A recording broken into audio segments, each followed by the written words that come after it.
الحمد لله وبه نستعين على أمور الدنيا والدين وصلى الله على نبينا محمد وعلى آله وصحبه وسلم وعليه دمان Soomaaliyeed maalin wanaagsan jimca mubaarak khayr iyo barwaaqo insha Allah qof kasta oo Soomaaliyeed waxaan maanta rabaa inaan la wadaago haweenka Soomaaliyeed qaasatan ku dhaqan Yurub iyo Mareykanka iyo meelahan aan u soo qaxnay oo ay ka jiraan qolyo la yiraahdo social workers ama social services ku maxay qabtaan, maxay naga haleynooyaan, ma annagaa nala kugu talagalay mase cid kale. Social serviceska generally waa dad loogu talagalay in ay horumariyaan nolosha, dadkan ay ugu talagaleen maadaama ay jiraan dad badan oo nolosha dhibaato ku qabo ama ilmahooda dhibaateeyo ama dadkooda taagta daran dhibaateeyo. waxyaalo badanaan maalmahan annagaba naftirkeena waa ku ilbaxno, waxaan arkaynaa Facebook, YouTube, meel kasta waxaa lasoo dhigayaa naag ilmihii baambarka ka furayso, dilayso, mid ilmihii dishay, nin oo saas waxa gabar la dhibaateeya, hawaayeel lagu xadgudbay, ilmo iyo haween intaba waa la arkaa. marka Somali Women's Empowerment iyo Organizing Services waa urur haween Soomaaliyeed loona aasay farxadda ubadka iyo hooyada. habuhuna kama maqna arrintaas. waxaa jira in loogada aan haysano waa hooyo ilmaheedii dhunkanaysa, taasoo aan ugu talagalnay jaceylka iyo raxmadda ay hooyadu u leedahay ilmaha ilaahay kasoo gooyo. wakadaalika aabuhuna wuu u leeyahay taas tu la mid ah, laakiin macnaha social care oo guud waxay tahay inay horumariyaan nafsadda, ayna caawiyaan dadka caawitaanka u baahan, oo ay ka mid yihiin faamilada ilmaha xanuunsan haysto, kuwa ilmaha caafimaadka qaba haysto, iyo kuwa kaleeto oo ayagana dhibaatooyinka yacni oo ama ay ku dhacday ama ilmaha ay kasoo sheegtaan, ilmihii reerkii laga soo dacwoodana social servicesku ama social workersku waxay ku sameeyaan involvement, taasoo ay dhexgalayaan cidda assessmentyada iyo howlahooda kalena waan kasoo hadli doonaa insha Allah xalaqadaha soo socda. maxay yihiin children social workers? maxay sameeyaan? children waa kuwa loogu talagalay inay caruurta fiiriyaan. caruurta maxay ka fiirinayaan? caruurta iyo faamiladooda inay caawiyaan ayaa loogu talagalay mar xilliyada ay dhibaatadu la soo daristo faamilkaas. yacni faamilka oo kale marka aabuhu ka tago ama ay hooyada iyo aabuhu problem dhex galo oo ilmihii ay dhib gaaro, waxaa loogu talagalay qolyahan la yiraahdo social servicesku inay caawiyaan faamilkaas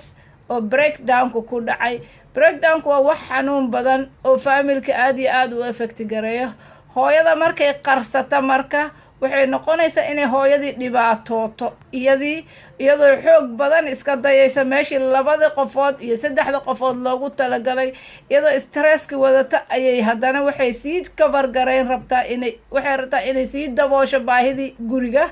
oo taasoo iyadiina dhib ku ah, caruurtiina dhib ku ah. marka social services, social workerska waxaa loogu talagalay inay faamilada caawiyaan in needka ah ama dhibaatadu ku habsatay ama ilmaha xanuunsan haysta ama ilmaha dhibaataysan haysta. dhibaatadaas markay hooyadu stresskaas iyo waxaas, social serviceska waxaa xaq ugu leedahay inaad wacato oo tiraahdo ninkii iyo aniga waa isfahmi weynay, wuu ka tegay ilmihii, intaan stable ku noqonayo caawinaadaan rabaa, taasoo wax badan ka bedelaysa nolosha ilmaha iyo guriga. ayaan rabaa maanta inaan idinla wadaago. marka ay dhibaato kula soo wajahdo, social serviceska waxaa loogu talagalay inay ku caawiyaan hooyada Soomaaliyeed iyo caruurta, sidoo kale aabayaasha dhiban iyagana way caawiyaan, dadka maskaxda laga galay caawiyaan, si ay u helaan safety iyo stability oo family lifeka u noqdo mid degan, oo horumarka iyo sakiinada iyo raxmadda Ilaahay subxaanahu watacaala uu ku sheegay jaceylka ku socda. haddii ay dhacdo in dhibaato faamilkaas oo aad u sii culus ay hesho, faamilada hooyadu aabaha markay separation ka sameeyaan ama ay dhibaatada ku kala qabsato familka gurigi waa laga raraa meelo kale ayaa loo bedelaa caruurta iyo reerkiina in badan ayaa laga caawiyaa ilaa iyo ay ka noqonayaan reerki reer noloshooda ay caadi kusoo noqotay haddii ilmihii uu reerkii ka dacwoodoo kale iyagana waxaa loogu talagalay in ilmahaas gurigii assessment lagu sameeyo assessmentigii habka loogu sameeyana insha allah xalaqadaha soo socdaan uga hadli doonaa laakiin maanta in general social serviceska ama social workersku maxay qabtaan ayaan ka hadlaynaa waana shaqo annaga naga horreysay maadaama aan nahay soomaalida ku dhibaataysan wadamadan waxaana keenaya cultural culturekeena iyo kan ayaana islahayn sidaas darteed ayay dhibaato nooga haysataa annagana in nalagu xumeynayo u malaynaynaa laakiin wax annaga nalakugu talagalay ama nalagu xumeynayo maaha balse waxaa loogu talagalay inay faamiladu horumar iyo ay dhibaatada uga baxaan soo wajahda xilligaas life hardshipka ay uga baxaan mar walbana waxay yiraahdeen cidahan social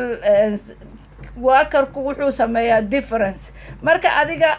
hooyada Soomaaliyeed haddii aad aragto social worker ha argagixin hana ka nixin haddaan naxdo wax badan oo xuquuqdaadi ayaa weyn kartaa sidaas darteedna aday dhib kugu noqone marka aad u aragto inuu social workerka lagu soo diray adiga inuu wax ka haleynayo aa u malayso ood mar walbaba argagaxsan tahay waxay akhrinaysaa argagaxa ka muuqdo iyadoo u arkaysa inay wax qarinayso ama aad wax haleynayso sidaas darteed waxaan faamilada Soomaaliyeed meel kasto joogaan please share gareey waxaan uga digaynaa inay ka argagaxdo qofka social workerka ah oo lagu soo diray laakiin waxaa sameyn kartaa inaad ka faa'iideysato oo dhinaca wanaagsan aad u qaadato sidaas ayaana sababtay inaan maanta ka sameyn aasno Somali Women's Empowerment anagoo aragnay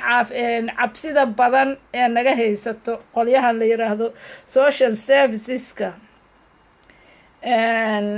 maxay kaloo qabtaan maxay tahay ilmaha in guriga laga wado maxaa sababi karo ilmaha guriga in laga wado waxaa sababi karo inuu khatar badan uu kasoo sheegto waa la idilaa waa la iqaniina waa la iguba waa la waxaasaa la igu sameynaa ama cabsi badan uu cunugii gurigii ka muujiyo ama walwal uu qabto mar aliya markay body languageka cunuga akhrisana macalimada waxay ka mid tahay multi agency wax la dhaho oo loogu talagalay inay caawiyaan child in need when the child is at risk haddii marka cunugaagii warwarsan uu tago kale iskuulka ama uu tago meeshii nurserygo kale ama uu dhakhtar ku arko iyadoo argagax reerka iyo wax ka muuqdaan mar walbaba waa lagu qoraa qoritaankaasna wuxuu noqon karaa in ay social servicesku soo involve garayaan involvementigaas ay sameynayaan social servicesku waa mid la rabo in lagu bedelo faamilka noloshiisa haddaa wax badan qarsato ood argagaxdana waxay noqonay markaas in loo bedelo cunugaagii oo family oo parental responsibility uu adig kaa wareego markaasna ay noqoto in ilmihii laga qaato oo maxkamad ama degdeg lagaaga qaato iyadoo mar walbaba la eegayo cabsida cunuga inta ay la eg tahay lagaana wareejiyo ilmahaagii oo meel kale loo refer gareeyo walciyaadu billah insha allah maxaa ilmaha looga bedelaa faamilkooda oo maxay tahay sababta waxay tahay sababo badan oo jiro in ilmaha faamilkooda laga wado ama parental responsibility-gaaga ay temporarily kaa wareegto ama permanently ay kaaga wareegto oo ilmahaagii la geeyo cido kale oo aan yacni shaqo ku lahayn adoo markaasna dacf iyadoo ay u arkaan inaadan in wax badan aad ka haleyn karto ilmihii ama aad dili karto ama aad gubi karto ama aad qaniini karto maxaa sababay marka sababo badan ayay leeyihiin ayaa waxaa ka mid ah abuseka waan soo sheegnay abusku waa dhibaateyn qofka loo geysto ama cabsigelin la cabsigeliyo ama welwel badan oo handadaad loo geysto waa ku dila waa ku guba waa ku qalaa waana annaga yacni dhaqankeena iyo dhib hawshan kusoo kornay ciddaan laakiin waa ku dilaa waa la dilaa waa ku qalaa waa la qalaa waa ku qaniinaana waa la qaniinaa marka saasaan ku kala duwannahay marka hooyada Soomaaliyeed canaantaada ha noqoto fariiso cunugana wuxuu asaga u baahan yahay consequence-ga uga dhig marka consequences-ka iyo waxyaalaha ilmaha ay wadamadan loo isticmaalana waan ka soo hadli doonaa haddii Ilaahay yiraahdo habka aa u fiirinaysa iyo kaa u qabanaysana hadduu kooda ka duwan yahay waxay u arkayaan meeshaas inuusan jecel jirin waa sida hadda Norway iyo meelaha qaar ka socoto marka mar walbaba isku day inaad ilmahaaga connected ku tahay sababaha lagu qaato marka abuse-ka ka mid ah neglect wax la yiraahaa jiro oo careless camal ah ka tahay laakiin carelessnimadaas goormay imaan kartaa waxaan aragnaa markii oo lagu iskuulka intuu arko cunugyo dayacan ama wax si ka yihiin ama walwalsan ay lagu soo diro social worker-ka assessment-iga xilliga uu samaynayo haddii adiga dayac kaa muuqdo ama aad isleedahay qofkaana kuu fadhiye qiime anaga dadka waaweynaa inta badan qiimeynaa oo cunugaagii ama laba ay isdisho ama kuwo kale ay wax si ka noqdaan ama ilmahaagii unattended noqdo kale negligence-gay ka mid tahay kaasna waa idinkaga digaynaa insha Allah waana iska ilaalin doonaa haddii disability uu jiro ama illnesses badan uu jirana allocated social worker ayaad helaysaa kaas hadda wax dhibaato aba naguma hayso oo waan sameynaa haddii laakiin dayac lagu arko qofkaas asagana waxay noqonaysaa inay mar walbaba soo involve garayaan ama ay ka qaadaan waxaa kaloo jiro marka ay arkaan dayaca ama neglectiga dilka ama dhibaatada ama handadaada multi agency qolyo la dhaho waa booliiska waa social serviceska waa dhakhaatiirta waa hospitaliska waa waxaasoo dhan waa connected wayna isla wada shaqeeyaan wayna isu gudbiyaan oo informationkooda way share gareeyaan si loo caawiyo family memberkaas oo in need-ka ah marka ilmaha marka loo gudbiyo muxuu ahaa social serviceska waxay isla markaasba diyaariyaan ama ay u diyaar garoobaan inay assessment family ku sameeyaan family assessment-iga lagu sameynayo iyo waxyaalaha laga baarayo iyo xuquuqda aa leedahayna insha Allah xalaqadaha soo socdaan uga hadli doonaa familiga waxaa loo maleeyo inuu risk iyo inuu yacni ilmihii khatar ku yahay ama ilmihii uu dhaawacayo ama uu dhibaateynayo mar walbaba waxaa loo sameeyaa allocated social workers kaasna wuxuu sameeyaa assessment of familiga iyo childgaba adna waa lagu waraysiguna ma aha only verbal laakiin wuxuu yahay non verbalkaaga iyo verbalkaaga 20% of verbal assessment ah iyo non verbalkaas oo asagana 80% ah iyadoo qofkaas ay ku maqan tahay adiga iyo actionkaaga iyo waxyaalahaas haddaa qayliso haddaa buuqdo haddaa cunuga ku qayliso haddaa argagaxsan tahay waxyaalahaas oo dhanna waxyaalaha dhibka geystay ka mid tahay ama ilmaha lagu qaato family assessment-iga waxay tahay mar walbabana waxay tahay inay social workeradaas lagu soo diro waxaad xaq u leedahay inay ku caawiso caawinaada ka codsada marka inay qof open ku ah tahay oon ku argagixinaynin ayaad xaq u leedahay hooyada Soomaaliyeed iyo aabahaba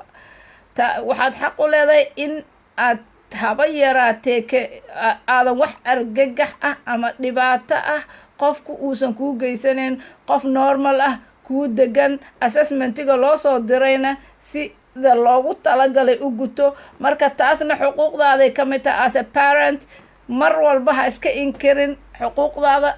ilaasho iskana ilaali walaasha Soomaaliyeed ama walaalka Soomaaliyeed inaad ka cabsato waa qof adig kula mid ah qofkan lagu soo dirayo waa qof loo shaqaaleysiiyay inuusan qofna ku xadgudbin